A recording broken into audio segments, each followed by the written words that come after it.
Iisus este la cârmă, El nu mai doarme, veghează Dumnezeu.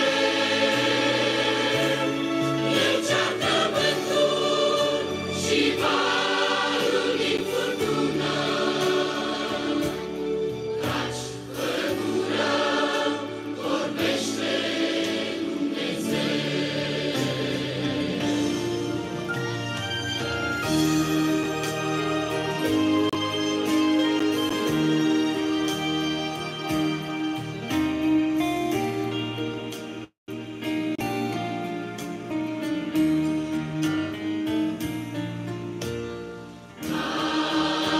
Divină venită de sus, în inimă, de la Iisus, domnească mintea și sufletul tău, copil iubit al Său.